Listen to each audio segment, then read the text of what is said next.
আসসালামু আলাইকুম রহমতুল্লাহ। হ্যালো ভাই ও বন্ধুরা, যারা নতুন বিদেশগামী বিদেশে আসার জন্য প্রস্তুতি নিচ্ছেন তাদের জন্য একটা নতুন ভিডিও বানালাম।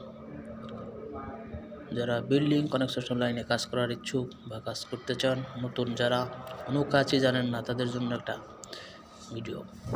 আপনারা যদি স্কুল কাজ শিখে আসেন তো আপনাদের এখানে একটা ভালো স্যালারি পাবেন। আপনারা যে কোনো দেশে যান আপনাদের একটা ভালো স্যালারি পাবেন। বাংলাদেশে আমাদের ট্রেনিং সেন্টার আছে, আপনারা তথ্য নিলেই পাবেন। ঢাকার মধ্যে ভালো ট্রেনিং সেন্টার আছে। 15 দিন ট্রেনিং করলেই আপনারা একটা সার্টিফিকেট পাবেন, প্লাস কাজটাও শেখা হয়ে যাবে।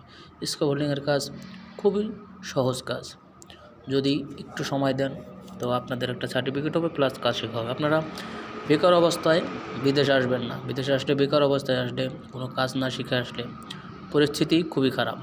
কারণ বিদেশের বাড়িতে আপনি যদি অযথা বসে থাকেন, আপনার খানা এবং থাকার টাকা কিন্তু লাগবেই। আর যদি কোনো কোম্পানিতে আসেন তাও আপনার কষ্ট। আপনি যদি কাজটা শিখে আসেন, কোম্পানিতে আসলে আপনি লাভবান। অতএব যারা মিডল ইস্টে আসতে যাচ্ছেন তারা অবশ্যই যে কোনো একটা হাতের কাজ শিখে আসবেন। সেটা বিল্ডিং কনস্ট্রাকশন লাইন হোক বা ড্রাইভিং হোক, যে কোনো একটা কাজ শিখে আসবেন।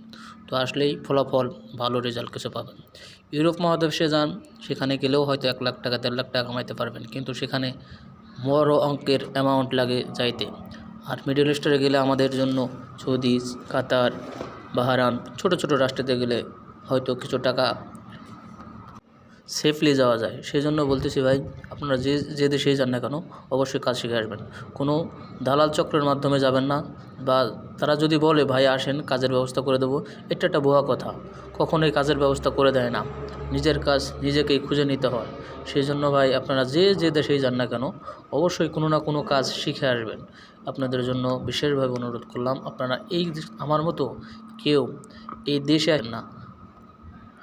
আমি যেমন কাতারে আসে আমার বন্ধু নিয়ে আসার পরে প্রায় আমাকে 2 বছর লেগেছে কাজ শিখতে।